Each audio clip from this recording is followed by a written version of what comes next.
Bienvenue à tous dans cette troisième vidéo relative toujours à l'utilisation de la plateforme en ligne du Master Glacier. Dans cette troisième vidéo, nous verrons comment accéder à un cours. Déjà, il faut noter que vous ne pouvez accéder à un cours que si vous avez déjà eu le privilège pour pouvoir accéder à ce cours. Donc, comme dit précédemment, donc les cours sont groupés en catégories ou en modules. Donc nous avons le premier module, MP500, je dois absolument connaître. Donc ce module, vous devez absolument connaître ce qui est enseigné dans chaque cours de ce module. Comment rédiger mon mémoire de fin d'études, comment utiliser la plateforme de formation, quelles sont les procédures administratives, qu'est-ce que la géomatique. Bien.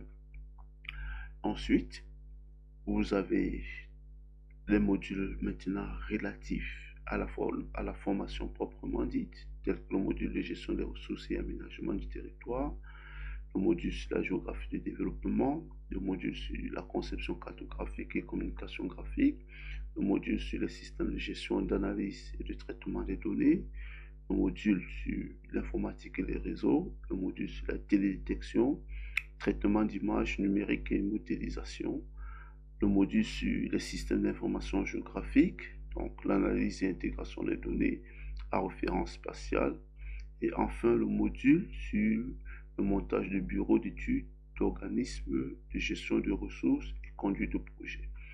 Donc, nous l'avions également mentionné précédemment, il y a un module relatif aux examens qui ne sera visible qu'à l'approche des examens. Donc, nous allons donc choisir un cours. Ici, par exemple, MP 504C11, système de gestion de base de données. Donc, nous allons cliquer dessus pour accéder au cours. Donc, lorsque nous cliquons dessus, si nous ne sommes pas encore connectés, il va falloir se connecter. Donc, je vais rentrer mon nom d'utilisateur et mon mot de passe. Bien. Donc, ici, nous pouvons avoir plusieurs options d'inscription. Donc, la plus simple, c'est que vous êtes automatiquement inscrit dans le cours. De ce fait, lorsque vous cliquez sur le cours, vous accédez directement au contenu du cours. Donc, une autre option d'inscription, c'est que vous vous inscrivez vous-même au cours. Donc, le système vous offre la possibilité de vous inscrire au cours. Donc, dans ce cas,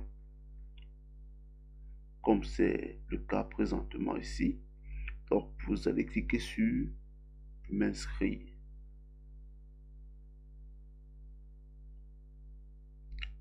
Donc, et dès que vous cliquez sur m'inscrire, vous aurez donc toutes les ressources contenues dans le cours.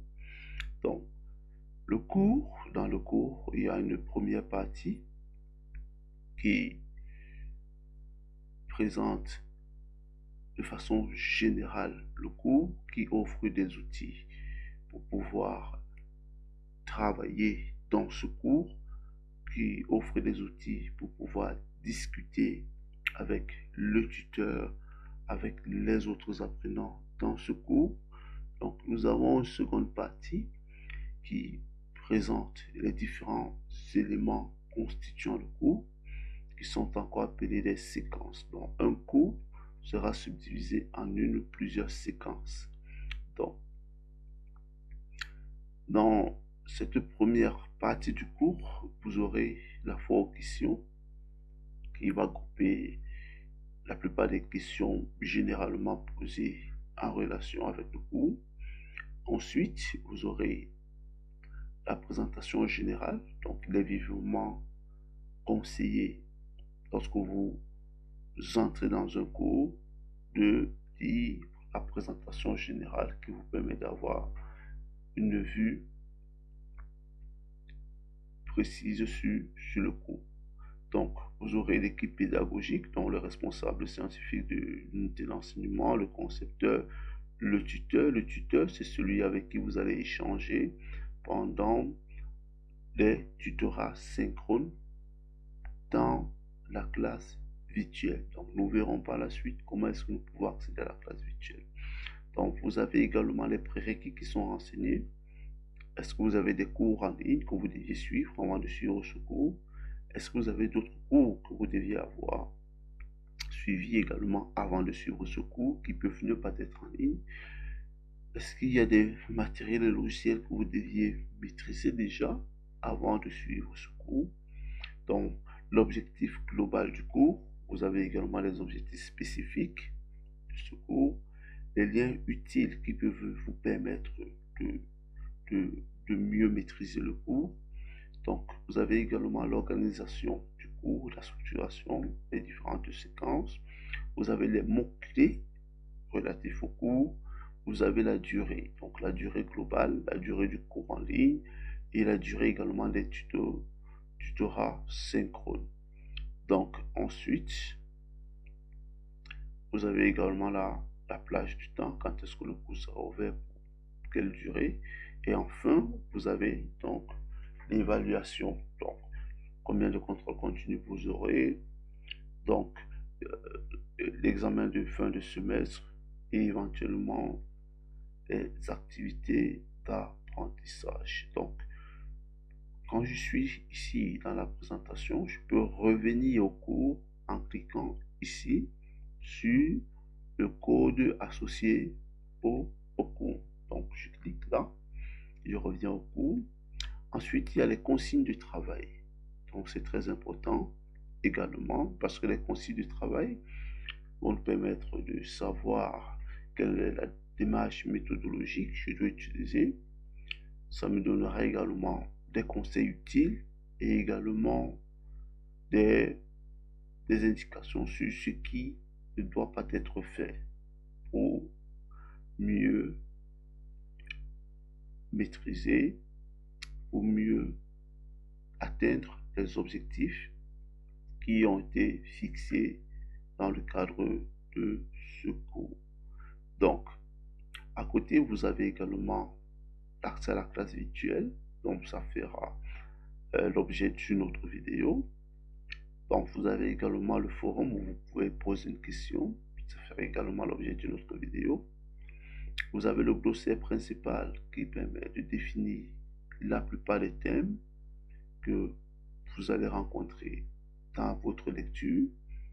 Vous avez également, assez important, le schéma conceptuel du cours.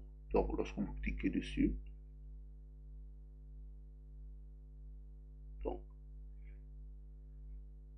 si il n'est pas visible, vous pouvez cliquer, faire un clic droit dessus, et puis vous pouvez l'enregistrer, et puis vous pouvez mieux le voir plus tard. Donc, si je clique, là, je reviens.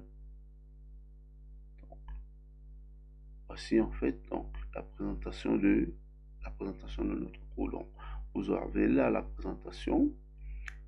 Donc, les différentes informations telles que elles ont été présentées dans la zone présentation générale.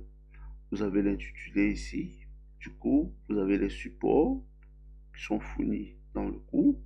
Vous avez les différentes séquences numéro 1, numéro 2, avec leur intitulé, leur durée, le temps de tutorat, le type de capacité à atteindre, les mots-clés, le type de contenu que vous avez, les activités d'apprentissage et également les informations relatives au contrôle continu ou aux examens. Donc, nous allons revenir ici au cours, page d'accueil du cours. Donc, dans la page d'accueil du cours également, après cette première zone, vous aurez les différentes séquences. Donc, et une séquence sera programmée sur une semaine. Donc, et pour chaque séquence, vous aurez encore la présentation de la séquence. Vous aurez également accès au support de cours de la séquence. Donc, pour accéder donc au support de cours de la séquence, vous allez simplement cliquer sur ce lien. Et une fois à l'intérieur, vous pouvez faire un clic droit dessus et puis vous allez prendre, soit vous ouvrez le lien ailleurs, soit vous allez simplement enregistrer le lien, enregistrer la cible sous. Donc, je clique, enregistrer la cible sous, et puis je le télécharge.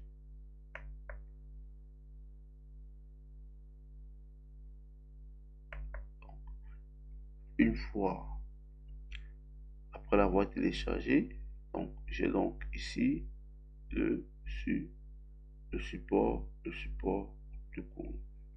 Bien. Donc, je reviens encore là sur le cours, la page d'accueil du cours, et toujours dans la zone de la première séquence, je peux également avoir accès aux ressources complémentaires de la séquence. Donc, il est conseillé de lire dans un premier temps le support de la séquence avant de lire les ressources complémentaires de la séquence. Donc, vous aurez également des exercices d'application. Vous aurez également des exercices d'auto-évaluation. Et ces exercices sont fournis dans le but, vous, de mieux maîtriser la séquence. Donc, chaque séquence a une description identique.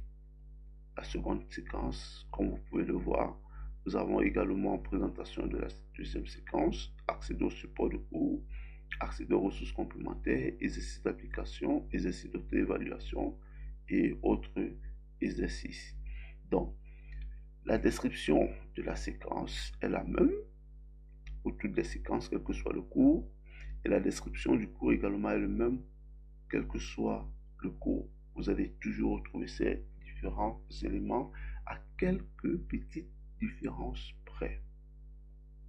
Donc, c'est tout pour cette troisième vidéo.